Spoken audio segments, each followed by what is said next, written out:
تو جناب سالبہ بیٹھے تھے، فرمایا فلاں کو بلا کے لاؤ۔ جب بلانے گئے تو رستے میں عورت پہ نظر پڑی، پہلی نظر تو معاف ہے لیکن دوبارہ دیکھ بیٹھے، دوبارہ نظر پڑی تو پریشان ہو گئے۔ خیال آیا میں نے تو خیانت کی اپنے نبی پاک سے، حضور نے تو منع کیا یہ کام کرنے سے۔ اب واپس حضور کے پاس نہیں آئے، جنگل میں چلے گئے۔ ابن قدامہ نے کتاب التوابین میں اس روایت کو لکھا ہے، کہتے ہیں 40 دن وہ پہاڑوں میں روتے رہے کہ یا اللہ مجھ سے غلطی ہو گئی۔ کتنے دن؟ اب ہمارا شغل ہے، اس کو لوگ گناہ ہی نہیں سمجھتے، بدنگاہی تو کوئی گناہ ہی نہیں، اب تو یہ شغل ہے۔ اب تو ہمارے ہاں معاذ اللہ تعالیٰ سیانے بیانے بندے بیچ بیٹھے ہوتے ہیں جب یہ باتیں ہو رہی ہوتی ہیں، یہ شغل ہے ہمارا۔ اب تو ابا کے سامنے بچہ وال پیپر گندی تصویر کا لگایا ہوتا ہے، پر وہ کہتا ہے با عمر ہے نا جی، عمر ہے نا جی، مجھے پتہ ہی نہیں ہے کتنا گند کر رہا ہے، یہ تباہ ہو جائے گا روحانی طور پر۔ اگر یہ گند دیکھنے میں الجھ گیا تو امام شافعی کا فتویٰ ہے جس کی نظر گندی ہوتی ہے اس کا حافظہ کمزور ہوتا ہے، وہ کوئی بڑا کام نہیں کر سکتا، وہ نفسیات کا مریض ہو جاتا ہے جو گندی نظر والا آدمی ہوتا ہے۔ ہمیں پتہ ہی نہیں کہ ہمارے مسائل اصل میں ہیں کیا۔ تو 40 دن جنگل میں روتے رہے، 40 دن۔ محبوب سارا کچھ جانتے تھے پر خاموش رہے۔ حضرت جبریل امین حاضر ہوئے، عرض کی یا رسول اللہ آپ کا وہ غلام رو رہا ہے۔ رب کہتا اسے بلا لے، میں نے اس کا گناہ معاف کر دیا۔ نبی پاک صلی اللہ علیہ وسلم نے حضرت مولا علی شیر خدا اور جناب سلمان فارسی کو بھیجا، فرمایا فلاں جگہ ہے لے آؤ۔ کہتے جب ہم گئے تو 2 پہاڑوں کے درمیان جناب سالبہ تڑپ کے رو رہے، ہمیں دیکھ کے اور روئے۔ کہنے لگے علی میرے بارے میں کوئی آیت تو نہیں نازل ہو گئی؟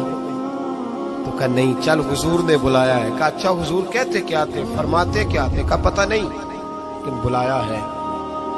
کہتے جب ہمارے ساتھ چلنے لگے، مسجد نبوی قریب آئی تو کہنے لگے علی بہت بڑا گناہ کر بیٹھا، نظریں میلی ہو گئی، وضو نہیں آنکھوں کا، مجھے ڈائریکٹ نہ لے کے جاؤ حضور کے پاس۔ جب نبی پاک نماز کی نیت باندھ لینا پھر میں جاؤں گا، میں پیچھے کھڑا ہو جاؤں گا حضور کے، میری طبیعت میں حوصلہ نہیں۔ یہاں تو پتہ نہیں میں کس طرح عشق رسول کا دعویٰ کرتا ہوں منبر پر بیٹھ کر، اور ہماری یہ میلاد آئے گا تو محفل میلاد میں اس طرح کے دعوے ہوں گے اسٹیج پر کہ علمان والحفیظ، پتہ نہیں کیا کیا لوگ کہہ دیں گے، پتہ نہیں ہم کیا ہیں اور ہم کیا کہہ رہے ہیں، من آنم کے من دانم، پتہ ہی نہیں، اور کتنا بڑا دعویٰ کر دیا۔ کہ میرے اندر طاقت نہیں سامنا کرنے۔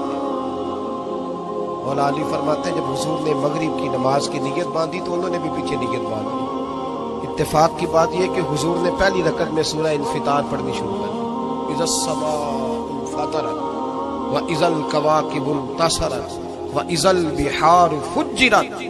کہتے ہیں جب محبوبی سائد پہ پہنچے نا کہ یا ایھا الانسان ما غرک بربک الکریم، اے انسان تجھے کس چیز نے دھوکے میں ڈال دیا، حالانکہ تیرا رب تو بڑا ہی کرم کرنے والا ہے، تو کس طرح کسی اور کے دھوکے میں بربک الکریم، اور ضمیر واحد ہے، میں تفسیر پہ نہیں جاتا، کہا تیرا اپنا رب، بربک تیرا اپنا رب، تیرا رب تو بڑا کریم ہے، تو پھر بھی کہیں اور چلا گیا۔